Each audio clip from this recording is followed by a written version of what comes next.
ગુજરાતમાં આવેલું એક એવું મંદિર જ્યાં ઉજ્જૈન બાદ ભસ્મ આરતી કરવામાં આવે છે, જે આણંદ જિલ્લાના બોરસદ શહેરમાં આવેલું મહાકાળેશ્વર મંદિર એટલે કે મોટા મહાદેવ, જ્યાં શ્રાવણ માસના દર સોમવારે ભસ્મ આરતી કરવામાં આવે છે। આ આરતીનો લાભો લેવા માટે સવારના 3 વાગ્યાના શિવ ભક્તો આવે છે। દેવાદિદેવ મહાદેવનો પવિત્ર શ્રાવણ માસ હાલ ચાલુ છે, ત્યારે આજે શ્રાવણ માસના ત્રીજો સોમવાર છે, ત્યારે સમગ્ર ભારતમાં શિવાલયોમાં શિવ ભક્તો ઉમટી પડ્યા છે। જ્યારે આજે ગુજરાતમાં આવેલું એક એવું મંદિર જ્યાં ઉજ્જૈન બાદ ભસ્મ આરતી કરવામાં આવે છે, જે આણંદ જિલ્લાના બોરસદ શહેરમાં આવેલું મહાકાળેશ્વર મંદિર એટલે કે મોટા મહાદેવ, જ્યાં શ્રાવણ માસના દર સોમવારે ભસ્મ આરતી કરવામાં આવે છે। આ આરતીનો લાભો લેવા માટે સવારના 3 વાગ્યાના શિવ ભક્તો આવે છે।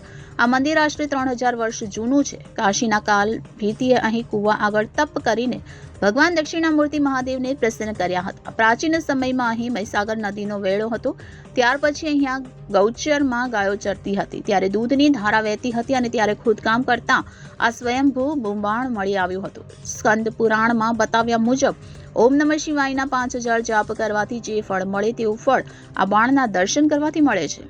રિપોર્ટર વિનીત ટાંક, જનાદેશ ન્યૂઝ, આણંદ।